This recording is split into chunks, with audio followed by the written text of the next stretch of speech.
Namaskar dosto. Welcome to NeuroHub 21 and our today's topic is pneumothorax. So in this class we will going to discuss about pneumothorax, the definition of pneumothorax, the clinical manifestation of pneumothorax, the etiology of pneumothorax and the pathophysiology of the pneumothorax. And in our next class we will discuss about the treatment and pharmacological management and surgical and medical management of the pneumothorax. So let us begin our topic pneumothorax with its definition. What exactly pneumothorax is? Let us see.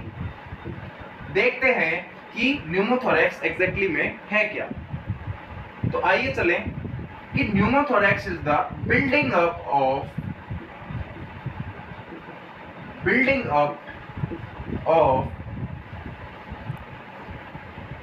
positive pressure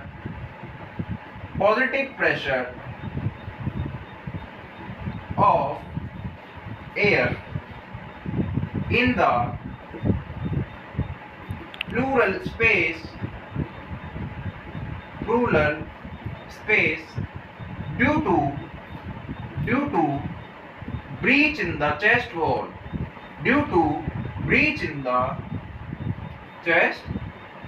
नया शब्द क्या सीखा हमने? Breach का मतलब होता है कि किसी तरीके का वहां पे पेनिट्रेटिंग इंजरी चेस्ट वॉल में हो रही है, जिसकी वजह से जो प्लूरल स्पेस है उस प्लूरल स्पेस पे पॉजिटिव प्रेशर बिल्डअप हो रहा है, और प्लूरल स्पेस में जब पॉजिटिव प्रेशर बिल्डअप हो रहा है तो उसकी वजह से लंग्स क्या हो रहे हैं? कोलैप्स हो रहे हैं. इसको अपन डायग्रामेटिकली समझते हैं डेफिनेशन में कि सपोज कीजिए कि ये आपकी ट्रेकिया है और ये आपके लंग्स हैं. ओके गाइस, तो लंग्स से जुड़ी हुई डायरेक्टली कांटेक्ट जो लंग्स की जो आउटर लाइन होती है, आउटर लेयर जो होती है, जो लंग्स के पेरेन्काइमा को सराउंड करती है, उसको हम बोलते हैं विसरल प्लूरा. Visceral pleura. और विसरल प्लूरा के ऊपर, तो विसरल प्लूरा से जो अटैच जो सराउंडिंग लाइन होती है और थोरेसिक कैविटी के जस्ट नीचे, थोरेसिक कैविटी की जो लाइनिंग बोल सकते हैं, और विसरल प्लूरा के जस्ट अबव वाली जो लेयर होती है उसे हम बोलते हैं क्या? Parietal pleura.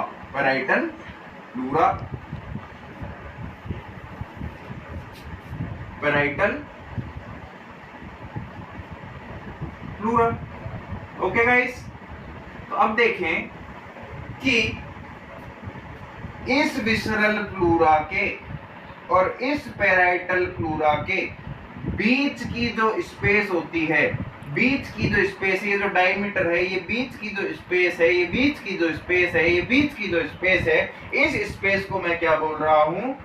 Plural space. ठीक है, तो इस प्लूरल स्पेस में न्यूमोथोरैक्स के अंदर क्या हो रहा है? इस प्लूरल स्पेस में पॉजिटिव प्रेशर बिल्डअप हो रहा है एयर का.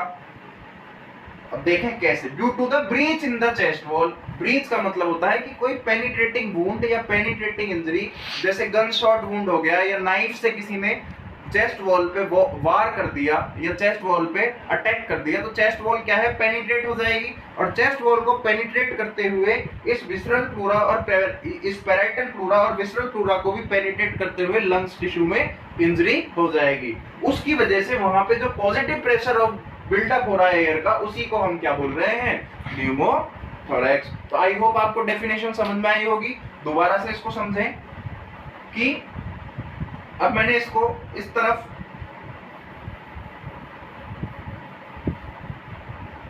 अब मैं क्या करूं, इस पैराइटल प्लूरा और विसरल प्लूरा को थोड़ा सा जूम कर दूं ताकि आपके देखने में विजुअली आपको कंसेप्ट समझ में आए.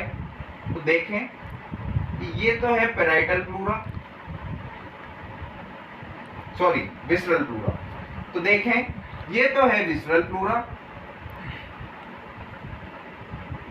ये है आपकी पैराइटल प्लूरा. अब क्या हुआ कि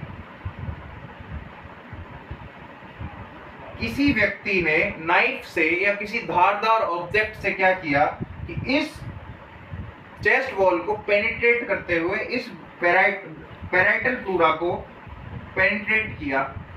तो जब इस पैराइटल प्लूरा को पेनिट्रेट किया तो यहाँ पे चेस्ट वॉल में एक होल हो गया जिसको हम बोल रहे हैं ब्रीच, ठीक है। तो उस होल के होने की वजह से, अच्छा नॉर्मली क्या होता है कि जो लंग्स के जो प्लूरल स्पेस होता है विसरल प्लूरा और पैराइटल प्लूरा के बीच में जो स्पेस होता है उसमें नॉर्मली जब हम एयर ब्रीदिंग करते हैं तब उसमें जो प्रेशर रहता है वो नेगेटिव प्रेशर रहता है, जैसे -2 mm of Hg, -2 mm of Hg।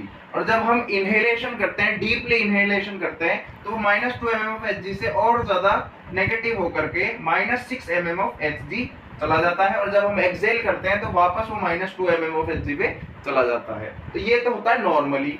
लेकिन अब क्या हो रहा है कि न्यूमोथोरैक्स के अंदर जब होल हो जाएगा तो एटमॉस्फेरिक प्रेशर जो होगा, एटमॉस्फेयर में जो एयर होगी वो उस ब्रीच के जरिए, उस होल के जरिए, देखिए ये होल है, तो इस होल के जरिए क्या हो रहा है, एयर एंटर कर रही है और इस नेगेटिव प्रेशर को पॉजिटिव प्रेशर बिल्डअप कर रही है। मतलब इस जगह पे, इस प्लूरल स्पेस पे, और प्लूरल स्पेस क्या बोल रहा हूं मैं कि सपोज कीजिए कि ये पैराइटल प्लूरा, ये विसरल प्लूरा और ये लंग्स, ये पैराइटल प्लूरा, ये विसरल प्लूरा और ये लंग्स।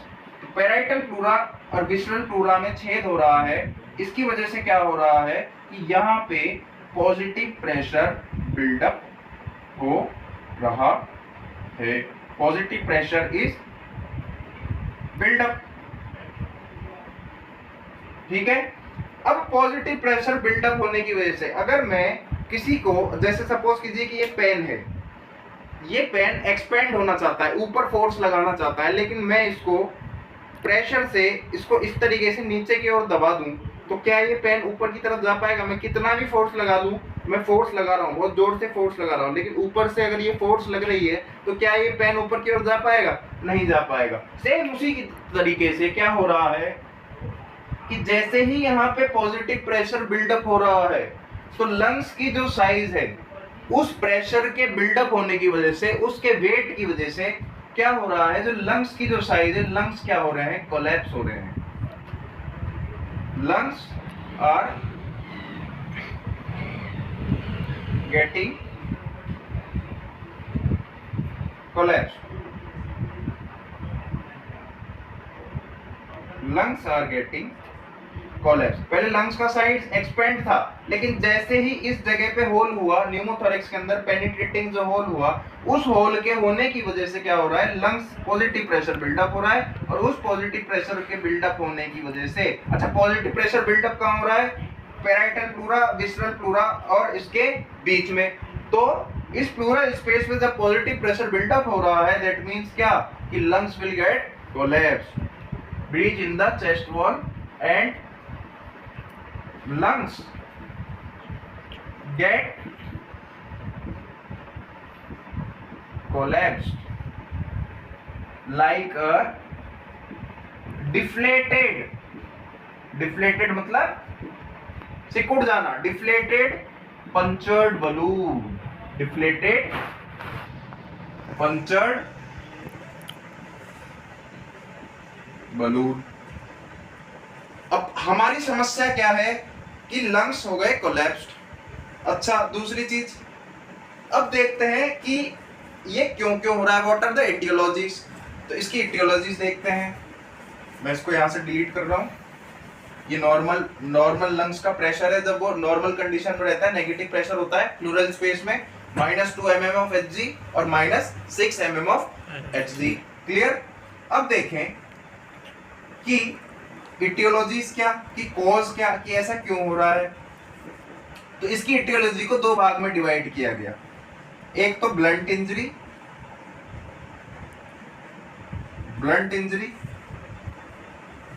एक पेनिट्रेटिव वुंड,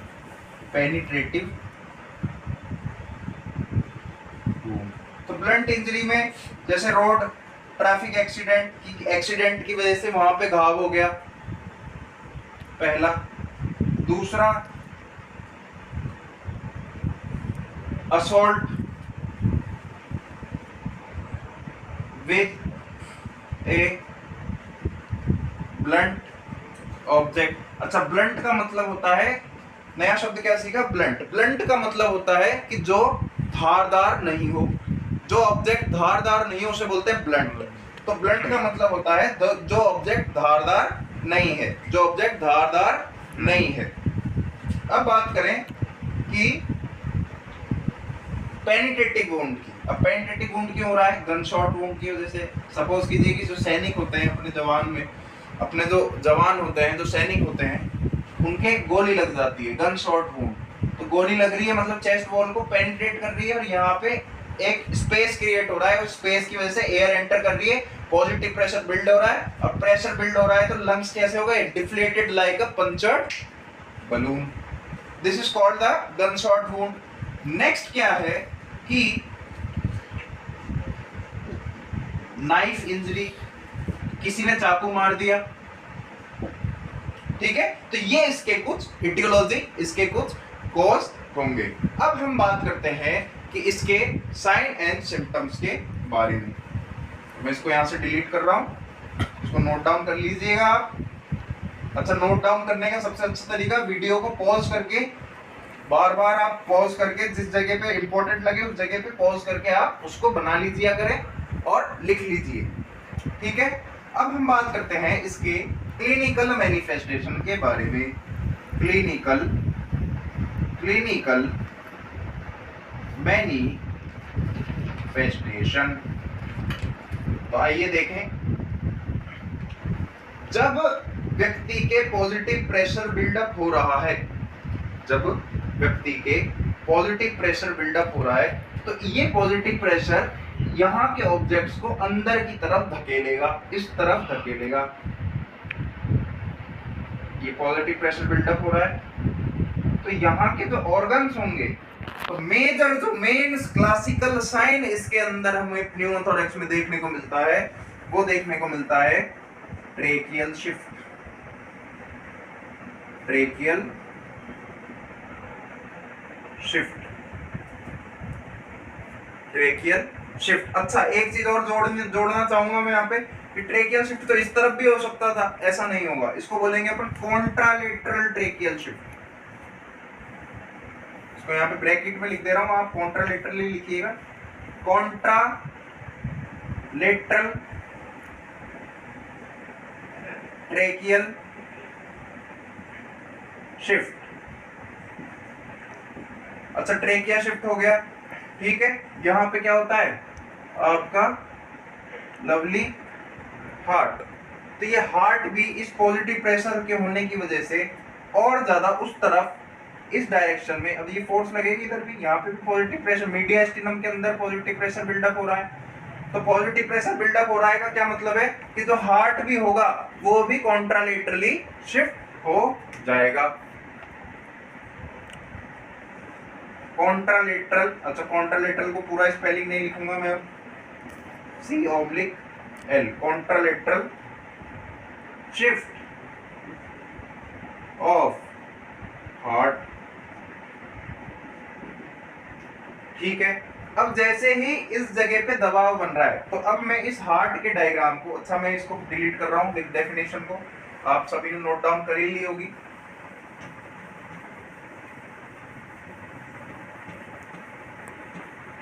तो अब इस हार्ट के शिफ्ट होने को की वजह से, इस पॉजिटिव प्रेशर बिल्डअप होने की वजह से क्या हो रहा है, सपोज कीजिए कि आपका हार्ट है, इस हार्ट में सुपीरियर वीना केवा और नीचे से इंफीरियर वीना केवा डीऑक्सीजनेटेड ब्लड, पूरी सिस्टम का डीऑक्सीजनेटेड और ऑक्सीजनेटेड ब्लड लेके आती है। लेकिन अगर मैं इस पे फोर्स लगा दूं, अच्छा फोर्स क्यों लग रहा है, क्योंकि यहाँ पे पॉजिटिव प्रेशर बिल्डअप हो रहा है, तो सारी चीजें एयर के प्रेशर की वजह से उस तरफ शिफ्ट हो रही है। तो सीधी सी बात है, सुपीरियर वीना केवा और इंफीरियर वीना केवा भी शिफ्ट होगी। उसके शिफ्ट होने की वजह से सपोज कीजिए कि सुपीरियर वीना केवा का जो ल्यूमन है, ल्यूमन का मतलब होता है उन दोनों के बॉल्स के बीच की डायमीटर, और इंफीरियर वीना केवा का जो ल्यूमन है वो सपोज कीजिए डायलेटेड है। लेकिन इस प्रेशर की वजह से ये क्या हो गया, कॉन्स्ट्रिक्टेड। क्या हो गया, पहले ल्यूमन कैसा था, बड़ा था, लेकिन अब ल्यूमन कैसा होगा? ल्यूमन का मतलब होता है diameter between the two walls of the veins is called the lumen. तो ल्यूमन कैसा हो गया? अब कॉन्स्ट्रिक्ट हो गया। कॉन्स्ट्रिक्ट हो गया तो क्या प्रॉपर ब्लड आ पाएगा? क्या इस हार्ट को प्रॉपर ब्लड सप्लाई हो पाएगी? नहीं हो पाएगी। तो इस क्लिनिकल मैनिफेस्टेशन को अपन बोलेंगे ऑब्स्ट्रक्टिव शॉक। तीसरा जो क्लासिकल साइन है, तीसरा जो क्लासिकल सिस्टम है, वो क्या हमें देखने को मिलेगा? Obstructive shock. क्यों देखने को मिलेगा ऑब्स्ट्रक्टिव शॉक? कि सीधी सी बात है कि सुपीरियर वेना केवा में अगर प्रॉपर ब्लड नहीं है और इंफीरियर वेना केवा में यदि प्रॉपर ब्लड सप्लाई, ब्लड पूरी तरीके से नहीं आ रहा, तो इस हार्ट के राइट एट्रियम में भी नहीं जाएगा। जब राइट एट्रियम में नहीं जाएगा तो राइट वेंट्रिकल में नहीं जाएगा, राइट वेंट्रिकल में नहीं जाएगा तो पल्मोनरी आर्टरी के थ्रू लंग्स में भी नहीं जाएगा, लंग्स में नहीं जाएगा तो पल्मोनरी 4 वेन्स होती है, 4 पल्मोनरी वेन्स के थ्रू लेफ्ट एट्रियम में नहीं जाएगा, लेफ्ट एट्रियम में नहीं जाएगा तो लेफ्ट वेंट्रिकल में नहीं जाएगा, लेफ्ट वेंट्रिकल में नहीं जाएगा तो ऑर्टा में भी नहीं जाएगा, और ऑर्टा में नहीं जाएगा। दैट मीन्स क्या? कि सिस्टम में ब्लड प्रॉपर मात्रा में, प्रॉपर अमाउंट में, एक स्ट्रोक वॉल्यूम में, मतलब एक बीट पर मिनट के, एक बीट में जितना ब्लड निकलना चाहिए, जो 70 ml ब्लड निकल रहा है स्ट्रोक वॉल्यूम, उसकी मात्रा 70 ml ना होकर के घट जाएगी। तो प्रॉपर ब्लड सप्लाई जब नहीं हो पाएगी तो उस कंडीशन को मैं क्या बोल रहा हूँ? शॉक। और शॉक क्यों हो रहा है? क्योंकि obstruction in the superior vena cava and inferior vena cava, due to which constriction of the superior vena cava and inferior vena cava occurs, and due to this, and अच्छा क्यों हो रहा है constriction? Due to the build up of the positive pressure, due to the build up of the positive pressure, this is called what? Obstructive shock। ठीक है, तो ये इसके 3 जो हैं क्लासिकल साइन को देखने को मिलते हैं। अब और ज्यादा अगर हम चलें और यदि हम सिम्टम की, साइन एंड सिम्टम्स की बात करें तो हम क्या पाएंगे? ये तो हो गए क्लासिकल, जो क्लासिकल 3 चीज हमें देखने को मिल रही है यहाँ पे। अच्छा एक चीज और, ये चीज मैं बताना भूल गया आपको, तो एक क्लासिकल और है, एक क्लासिकल साइन और देखने को मिलेगा। एम्स स्पेशल है ये तीनों। पूछा जाता है कि contralateral shift of the heart is seen in, tracheal shift of the tracheal shift is seen in. 4 option दे देगा आपको, तो आपको राइट क्या करना है? न्यूमोथोरेक्स। ये क्वेश्चन बनता है यहाँ पे। ठीक है गाइस, अब देखें कि तो चौथा जो साइन देखने को मिलेगा, मैंने अभी आपको बताया कि ऑब्स्ट्रक्टिव शॉक हो रहा है सुपीरियर वेना केवा और इंफीरियर वेना केवा की जो ल्यूमन है वो क्या हो रही है? कॉन्स्ट्रिक्ट हो रही है। तो जब राइट एट्रियम पे ब्लड नहीं पहुंच पाएगा तो क्या होगा? वापस ब्लड का बैकफ्लो होगा। बैकफ्लो होगा तो हमारे यहाँ पे कौन सी वेन होती है? नेक वेन्स जो होती है। तो नेक वेन्स क्या होगी? नेक वेन्स डिस्टेंशन या डिस्टेंशन ऑफ द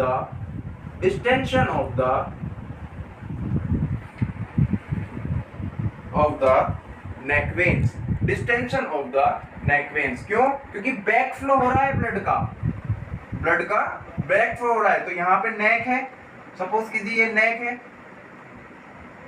तो नेक पे क्या हो रहा है? डिस्टेंशन हो रहा है, मतलब ऊपर जा रही है तो बल्जिंग। डिस्टेंशन का मतलब होता है क्या? बल्जिंग का मतलब होता है enlarging of the neck veins is seen, enlargement of the neck veins is seen। Clear हो गई बात? समझ में आया आपको? अब देखें तो ये 4 सिम्टम, जो 4 क्लासिकल साइन हमें इसके अंदर देखने को मिलेंगे। अदर साइन एंड सिम्टम्स में यदि हम देखें तो सीधी सी बात है, क्या क्या देखने को मिलेगा?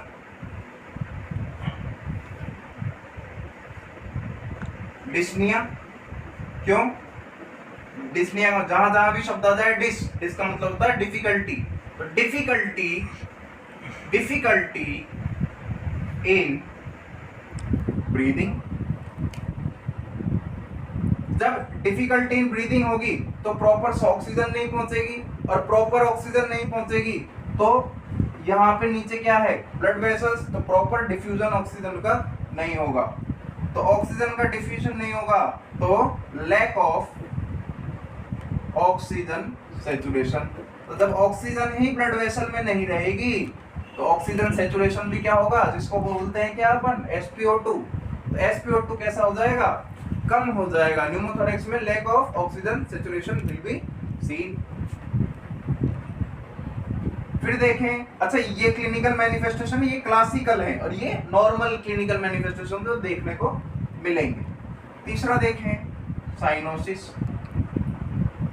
साइनोसिस, साइनोसिस का मतलब होता है, जहां जहां भी शब्द आ जाए साइनोसिस, साइनोसिस का मतलब होता है bluish discoloration, bluish discoloration of the skin.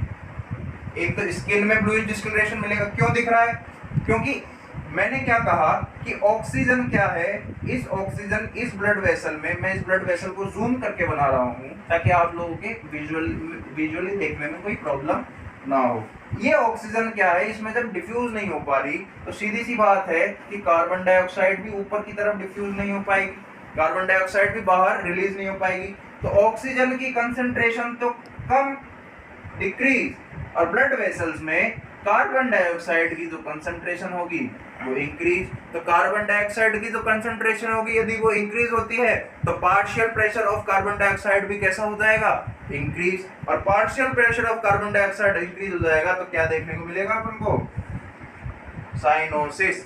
Cyanosis मतलब bluish discoloration of the skin. Nail beds, nail beds जो अपने ये नाखून होते हैं, ये वाला जो स्ट्रक्चर है इसको क्या बोलते हैं अपन, नेल बेड्स। और नेल बेड्स की जो कैपिलरीज होती है वो बहुत ही ज्यादा, उसका ल्यूमन बहुत छोटा होता है, तो प्रॉपर उसके अंदर ब्लड सप्लाई ढंग से नहीं हो पाएगी। और पहली बात कार्बन डाइऑक्साइड बढ़ रहा है तो bluish discoloration of the nail beds. सबसे ज्यादा अपन नेल बेड्स देख के पहचान सकते हैं कि उस व्यक्ति का लंग कोलैप्स हुआ है या नहीं हुआ है। Bluish discoloration of the skin, nail beds and mucous membranes, mucous membranes। I hope आपको समझ में आया होगा। अब हम चलें आगे, देखें चौथा, इसको मैं डिलीट कर दे रहा हूं। Absence of the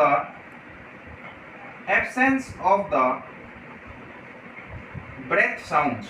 absence of the breath sounds मतलब क्या, कि जब मैंने स्टेज, अच्छा जैसे किसी व्यक्ति ने शार्प ऑब्जेक्ट से, सपोज किसी की नाइफ है और शार्प ऑब्जेक्ट से मेरे को इंजर्ड कर दिया, अब इस नाइफ की जो धार है वो इतनी सी है, मामूली सी है, तो चेस्ट वॉल के अंदर तो पेनिट्रेटिव वुंड जो है, जो घाव है वो तो मुझे दिख रहा है, लेकिन वो ये थोड़ी मुझे पता है कि वो अंदर लंग्स कोलैप्स हुए या नहीं हुए। जरूरी नहीं है कि पेनिट्रेटिव वुंड है तो ज्यादा ही पॉजिटिव प्रेशर बिल्डअप हो रहा है, धीरे धीरे भी एयर जा सकती है, जरूरी नहीं है कि लंग्स कंप्लीटली कोलैप्स हो, पार्शियली कोलैप्स होंगे तो ब्रेथ साउंड सुनाई में देगी। लेकिन यदि मैं पता कैसे करूंगा, मैं कंफर्म कैसे करूंगा कि न्यूमोथोरैक्स हुआ है या नहीं हुआ, तो मैं स्टेथोस्कोप से क्या करूंगा, उसकी ब्रेथ साउंड चेक करूंगा। जब उसको बोलूंगा कि आप इंस्पायर करो या एक्सपायर करो, यदि वो करने में सक्षम है और स्टेथोस्कोपिकली मुझे यदि उसकी ब्रेथ साउंड सुनाई दे रही है, दैट मीन्स क्या, कि उस व्यक्ति को न्यूमोथोरैक्स नहीं है। लेकिन यदि मुझे ब्रेथ साउंड सुनाई नहीं दे रही, मतलब absence of the breath sounds, AIIMS special,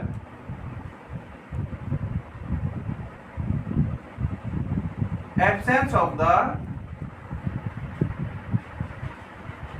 breath sounds, absence of the breath sounds is seen in the pneumothorax. Fifth, asymmetrical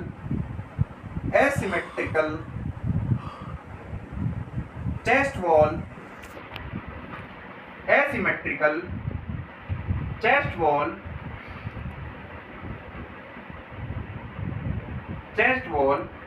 movements, asymmetrical chest wall movements are seen। asymmetrical chest wall movements मतलब इस lung में या इस lungs में मेरे penetrative wound है या breach है या मतलब होल है, तो इस लंग्स का एक्सपेंड होना बंद हो जाएगा और केवल इस ये वाले लंग्स से मैं एक्सपेंड करूंगा, तो दोनों के बीच की जो सिमेट्री है, सिमेट्री का मतलब होता है समानता, तो वो सिमेट्रिकली एक समान रूप से वो एक्सपेंड नहीं होंगे। ये तो रहेगा अंदर की तरफ कॉन्ट्रैक्टेड पोजीशन में रहेगा और ये चेस्ट वॉल आगे की तरफ एक्सपेंड होगा, तो इसका मूवमेंट मुझे देखने को मिलेगा। लेकिन इस लंग्स का, जिस लंग्स की साइड में मेरे को पेनिट्रेटिव वुंड हुआ है, वहां पे मुझे एसिमेट्री देखने को मिलेगी। इसको क्या बोलते हैं अपन? Asymmetrical chest walls. Is that clear? अब हम बात करें कार्डियोवास्कुलर मैनिफेस्टेशन। अच्छा, ये 5 क्या थे? रेस्पिरेटरी मैनिफेस्टेशंस, कि रेस्पिरेशन के साथ क्या क्या हो रहा था। रेस्पिरेटरी मैनिफेस्टेशंस, कि रेस्पिरेटरी मैनिफेस्टेशंस में क्या क्या चीजें देखने को मिल रही थी। अब हम बात करें तो मैं बात किसकी करूंगा? Cardiovascular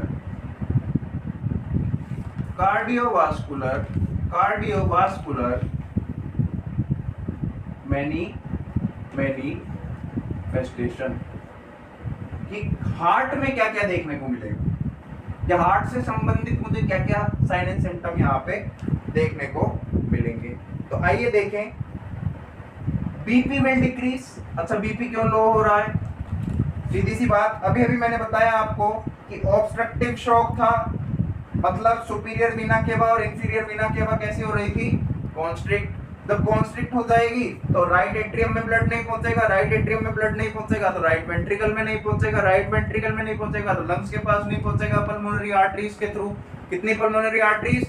2 pulmonary arteries. और पल्मोनरी आर्टरीज के थ्रू जब लंग्स में नहीं पहुंचेगा तो पल्मोनरी वेन्स में नहीं पहुंचेगा। कितनी पल्मोनरी वेन्स? 4 pulmonary veins. जब 4 पल्मोनरी वेन्स में नहीं पहुंचेगा तो लेफ्ट एट्रियम में नहीं पहुंचेगा। जब लेफ्ट एट्रियम में नहीं पहुंचेगा तो लेफ्ट वेंट्रिकल में भी नहीं पहुंचेगा, और लेफ्ट वेंट्रिकल में नहीं पहुंचेगा तो ऑर्टा में नहीं पहुंचेगा, और ऑर्टा में यदि ब्लड नहीं पहुंचेगा तो पूरे सिस्टम में ब्लड नहीं जाएगा ना, तो ब्लड प्रेशर कैसा हो गया? डिक्रीज। फिर जो दूसरा क्लासिकल साइन है इसके अंदर, कार्डियोवास्कुलर मैनिफेस्टेशन के अंदर, वो क्या है? Tachycardia. Heart rate will increase. भाई ब्रेन को क्या चाहिए? ऑक्सीजन। अब वो कैसे ना कैसे तो ऑक्सीजन ब्रेन लेगा, तो हार्ट क्या करेगा? तेजी से धड़कने की कोशिश करेगा, और तेजी से धड़कने की कोशिश करेगा तो ताकि ऑक्सीजन ब्रेन को पहुंच सके। और जब तेजी से धड़कने की कोशिश करेगा तो डिसरिथमिया।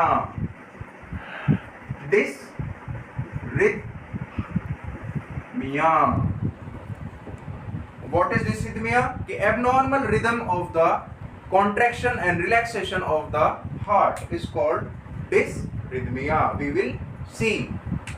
I hope आपको समझ में आया होगा। तो ये कुछ क्लिनिकल साइन एंड सिम्टम्स हैं कि क्या क्या हो गए, कि ट्रेकियल शिफ्ट और contralateral shift of the heart, obstructive shock, neck veins distension, फिर रेस्पिरेटरी मैनिफेस्टेशन में dyspnoea, lack of oxygen saturation, cyanosis, absence of the breath sounds, asymmetrical chest wall movements, और कार्डियोवास्कुलर मैनिफेस्टेशन के अंदर हो गया आपका जो ब्लड प्रेशर, टैकीकार्डिया, डिसरिथमिया, और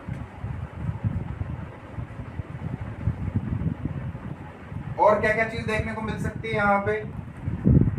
भाई बीपी हो रहा है डिक्रीज, हार्ट रेट बढ़ रही है ज्यादा, डिसरिथमिया यहाँ पे देखने को मिलेगा। अब हम बात करें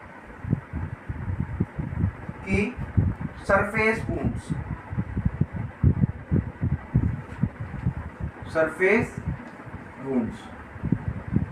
कि जिस जगह पे इंजरी हुई है। तीसरा सरफेस कार्डियोवास्कुलर मैनिफेस्टेशन, दूसरा रेस्पिरेटरी मैनिफेस्टेशन, पहला, और क्लासिकल मैनिफेस्टेशन। इसको हेडिंग डालना क्लासिकल साइंस या क्लासिकल मैनिफेस्टेशंस। तो सरफेस वुंड्स में हमें देखने को मिलेगा ब्रूइजिंग। अच्छा, ब्रूइजिंग का मतलब होता है क्या? तो स्किन पे जो चोट लग जाती है और जो घाव हमें देखने को मिलते हैं उसको बोलते हैं हम ब्रूइजिंग। दूसरा जो हमें देखने को मिलेगा वो मिलेगा एब्रेशंस। एब्रेशंस क्या होता है कि सपोज कीजिए इस एब्रेशंस को मैं यहां बना रहा हूं कि ये सपोज कीजिए कि आपकी एपिडर्मिस है। अब इस एपिडर्मिस के अंदर इरेगुलरिटी आ जाए, मतलब ये ऐसे ऐसे ऐसे हो जाए।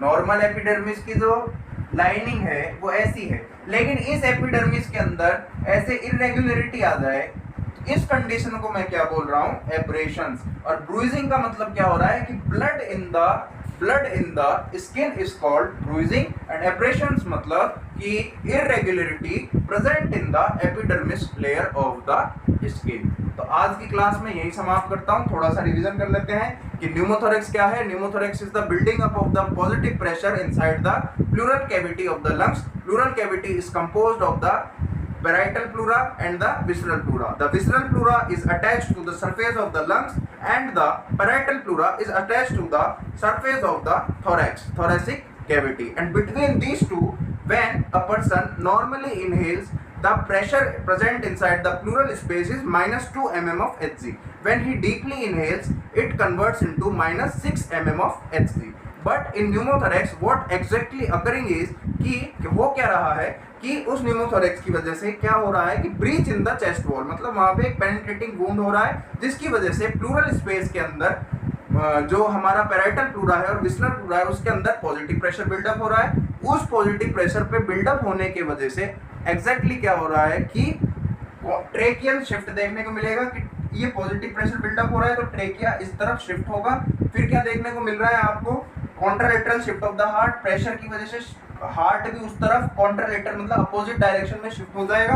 और ऑब्स्ट्रक्टिव शॉक क्या कि जब प्रेशर बढ़ रहा है तो सुपीरियर वीना केवा और इंफीरियर वीना केवा कैसी हो जाएगी, उसका ल्यूमन सपोज कीजिए कि नॉर्मल ल्यूमन इतना होता है सुपीरियर वीना केवा का और इंफीरियर वीना केवा का, तो ऑब्स्ट्रक्शन की वजह से पॉजिटिव प्रेशर बिल्डअप की वजह से ल्यूमन कॉन्स्ट्रिक्ट हो जाएगा। तो जब ल्यूमन कॉन्स्ट्रिक्ट हो जाएगा तो ब्लड प्रेशर कैसा हो जाएगा, डिक्रीज हो जाएगा। और जब ल्यूमन कॉन्स्ट्रिक्ट हो जाएगा तो राइट एट्रियम में कुछ नहीं जा रहा, तो ब्लड का क्या हो रहा है, बैक फ्लो। तो बैक फ्लो करके ब्लड ऊपर की तरफ वापस जाएगा। तो यहाँ पे क्या है, हमारे नेक वेन्स हैं, जुगुलर वेन्स जिसे आप बोलते हैं, तो इसके अंदर क्या देखने को मिल रहा है, नेक वेन डिस्टेंशन। तो ये जो चारों चीज है, tracheal shift, contralateral shift of the heart, obstructive shock and neck veins distension is the classical sign of the pneumothorax. अब हम बात करें रेस्पिरेटरी मैनिफेस्टेशन की, तो सीधी सी बात है कि डिस्निया होगा, क्योंकि लंग्स कोलैप्स हो गए हैं तो वो कोशिश करेगा।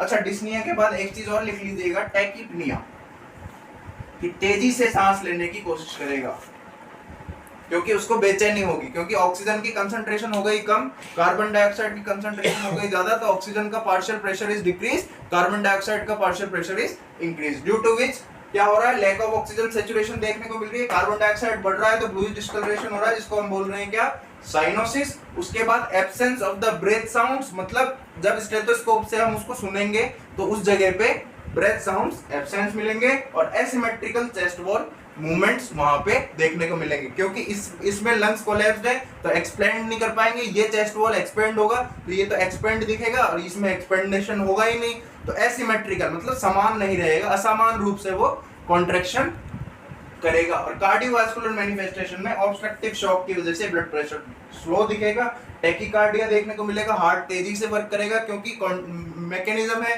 कि ये तो रेगुलेटरी मैकेनिज्म है किया कि यदि ब्लड प्रॉपर नहीं पहुंच रहा तो टैकीकार्डिया उसमें देखने को मिलेगा, जिसकी वजह से डिसरिथमिया भी हमें देखने को मिलेगा। और सरफेस वुंड्स में हमें क्या देखने को मिलेगा, ब्रूइजिंग और एब्रेशन। ब्रूइजिंग का मतलब क्या बताया कि blood in the skin, and aberrations का मतलब क्या बताया कि irregularity in the epidermal layer. I hope आप सभी को समझ में आया होगा। काइंडली इस वीडियो को ध्यान से दोबारा देखें और नोट्स को लिख के इसको पॉज कर करके लिखें। धन्यवाद।